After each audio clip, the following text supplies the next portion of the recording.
O maior número de judeus assassinados em um único dia desde o Holocausto. As pesadas imagens de um dia trágico que chocou o mundo vão entrar para a história. E pessoas de todo o planeta se perguntam: qual é a origem de todo esse ódio e em qual momento essa guerra realmente começou? Você já deve ter ouvido falar nesse cara aqui, o Abraão. Ele fazia parte da primeira civilização da história, que eram os sumérios, né? Ele viveu mais ou menos ali em 2000 a.C.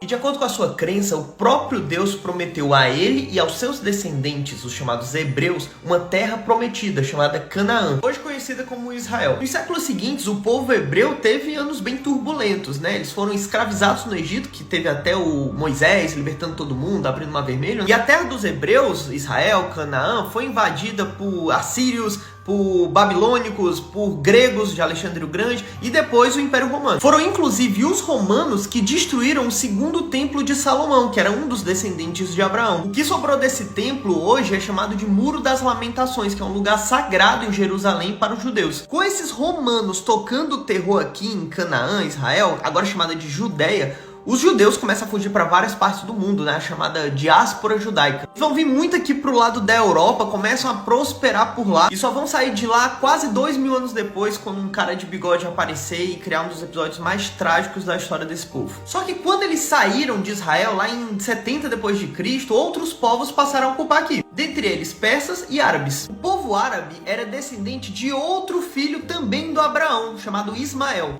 Só que a religião islâmica só vai nascer muito depois por conta desse cara aqui, o Maomé. Lá em 610 depois de Cristo, o Maomé recebe, segundo a sua crença, uma visita do anjo Gabriel com uma mensagem do próprio Deus. A mensagem entregava ao Maomé a missão de unificar os povos árabes que até então estavam espalhados com diferentes tipos de crenças. Após isso, lá em Jerusalém, ele sobe aos céus num lugar chamado Cúpula da Rocha. Local esse que se tornou sagrado para a fé islâmica, também em Jerusalém. Os árabes se juntam, formam um império poderoso, que é chamado de Primeiro Califado Ortodoxo, e começam a se expandir pelo mundo. Isso a gente está falando do ano de 632. O Império Romano, que tinha expulsado os judeus daqui, já tinha caído e agora essa região estava dominada pelo Império Árabe. E eles vão ficar por lá quase 1000 anos, só vão cair lá em 1453, pertinho do Brasil ser descoberto, quando chega o Império Turco-Otomano, que hoje, para efeito didático, é a Turquia. O Império Otomano vai durar até a Primeira Guerra Mundial, vai perder e vai se dissolver. E com essa queda do Império Otomano, adivinha quem ficou com essa área aqui que era a antiga Canaã? O Império Britânico, a Inglaterra, né? Que contou de certa forma com a ajuda de judeus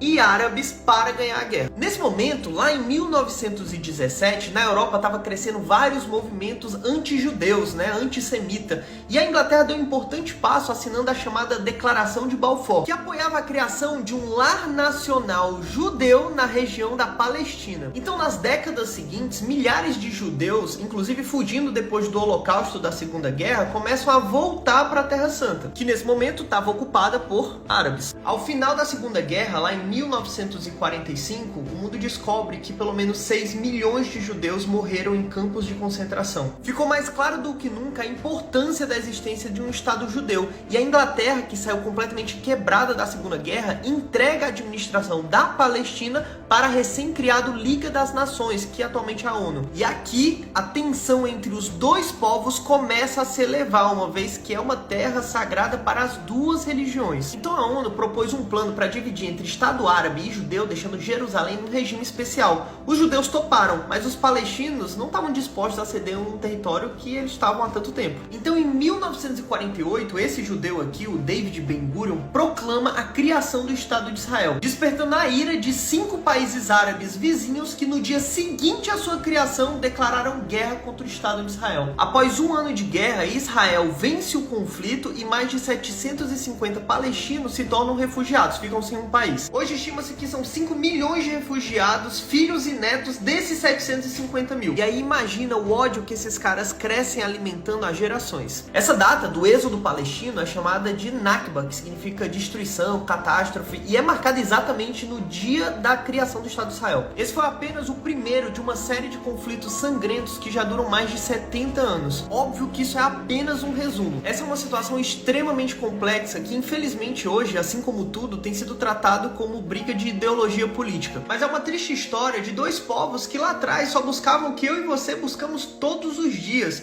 segurança, dignidade, um lar. Se você quiser um vídeo mostrando o que aconteceu nos últimos 70 anos, deixa eu saber nos comentários e segue esse perfil. E não esquece que um povo que não conhece o seu passado tá fadado a repetir os mesmos erros em seu futuro.